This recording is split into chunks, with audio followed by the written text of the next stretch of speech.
Why Sarah Never Sleeps by Death by Proxy.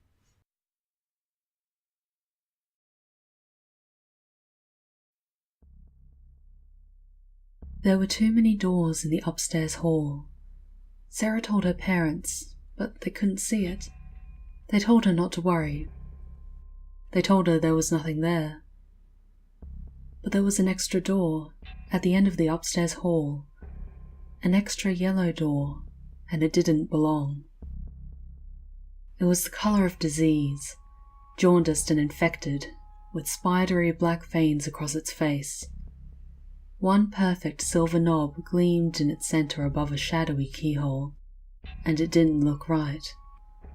The doorknob shone with a mirror's finish and caught the light from any angle, begging for Sarah to look its way.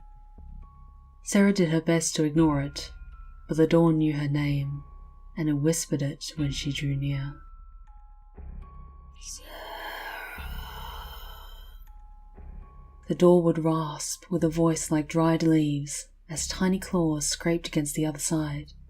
Tears would well in Sarah's eyes as she'd hurried past, her arms laden with everything she'd need to get ready for the day.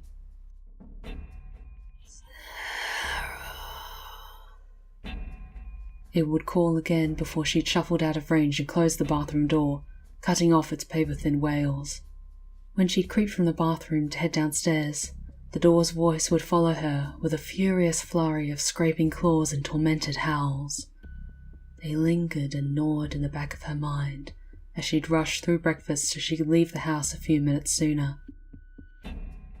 School became a blessing, an excuse to be someone somewhere else. At school she could forget the door. At school she could pretend her house was just like everyone else's, with the right amount of doors and no eerie whispers.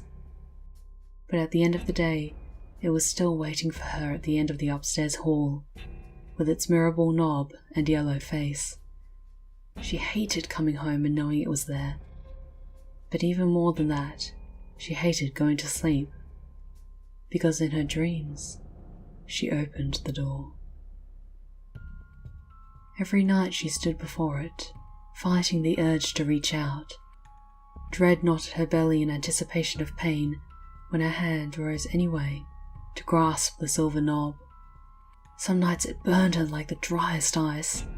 Other nights it seared like red-hot iron.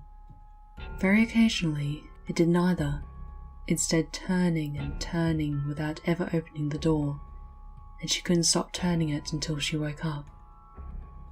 When the door did open, it revealed a swirling vortex of shadow and sound, with 1,000 voices crying in the darkness. The voices curled around her, crawling through her hair like spiders. She thrashed and swatted at their skittering whispers, but the words still tingled across her skin. She never should have listened. "He sees," they said. They moaned. "He hungers," they wept, and burrowed in her mind like worms. "The Hollow Man, the Hollow Man," they echoed in her mind and screamed to her from the gaping vortex. "The Hollow Man, he hunts." Sarah shot up with a scream, gasping and sweating, but alone in her bed. The clock's crimson face said midnight had passed, but not by much. Darkness enveloped her room, except where a vestigial nightlight illuminated the corner by her desk. It wasn't a lot, but it made her feel better. She covered her face with shaking hands and pushed away the chitinous echoes. "I'm fine," she swore. "It's just a dream." "Sarah?" someone whispered. Sarah froze. Tears welled in her eyes. "Sarah? Are you Sarah?" It was the voice of a little girl, not at all like the voice she usually heard from the door at the end of the hall. Who are you?" Sarah whispered back. "My name is Lizzie. Are you Sarah?"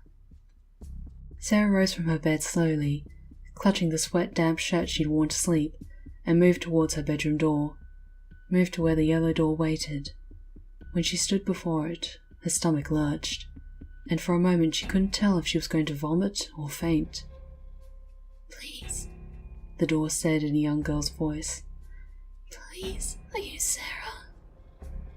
Sarah opened her mouth to respond, but her voice crackled when she couldn't find the breath to speak. Shaking all over, she struggled to calm down enough to answer. She pressed her palms to her cheeks and smeared away her tears as she forced herself to take a breath and speak. "Yes," she said at length, her voice tremulous and weak. I'm Sarah. Please, let me in." The door's silvery knob shook violently, rattling as if locked, and jostled by someone on the other side. "Let me in, Sarah, please. I can't stay here. Please help me. Let me in." Sarah stared at the door in shock, backing away a moment before her knees buckled and she fell to the floor, where she screamed. Level with the shadowy keyhole before the rattling knob, she stared directly into a very human eye, wide and white with fear. It darted around, as if searching through the hall, but seemed not to see her. Tears shimmered in the other eye, as they shimmered and spilled from Sarah's. Then the silver knob stilled, and the keyhole became shadow, and Lizzie began to cry. "Please, Sarah," she pleaded. "He's almost here." "The Hollow Man," Sarah whispered as a chill slithered up her spine. Lizzie sobbed quietly. Sarah scooted closer to the door, fear allowing room for tentative concern when the girl from the other side failed to respond. "Lizzie?" Silence came without warning, and concern became sharp fear again. "Lizzie!" Sarah sat up on her knees with both hands braced against the door. She trembled under the weight of growing horror as not even a sniffle or whimper came from the other side. "Lizzie, please answer me." Sarah's head and heart ached, each throbbing painfully through her tension, and the world was a little fuzzy around the edges. It was getting hard to focus. "He's here," Lizzie whispered at last. Her words were barely audible, and came as though her lips pressed tight against the keyhole. "Please, let me in." Though she hesitated, her hand was upon the silver knob before she even realized it. "Please, Sarah." Rising from the floor, she turned it. The door opened noiselessly beneath her hand, gliding open without resistance. As it did, she cautiously peeked around the edge. A lonely expanse of normal wall inched into view. She felt sick. She worried at her thumb in confusion, and extended a trembling hand to touch the wall behind the door.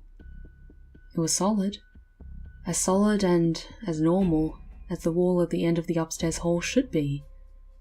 But her stomach churned. Something wasn't right. She closed the door, which issued a soft click as the latch sprang into place, and waited. She hardly dared to move or breathe as she listened to the night, waiting for the door to speak again. When her muscles ached and her eyes were heavy with sleep, she finally relented, fatigue sucking at her limbs. She hadn't realized how exhausting fear could be until the last traces of adrenaline had finally bled away. And though she didn't look forward to her dreams, she simply had to sleep. Crimson clock was broken when she rolled herself into bed, its face declaring 12:16 a.m. to a room that only vaguely felt familiar. But she couldn't bring herself to care when her eyes and body felt so heavy. "Sarah," Lizzie whispered. But it couldn't be a whisper. "Sarah," Lizzie whispered again.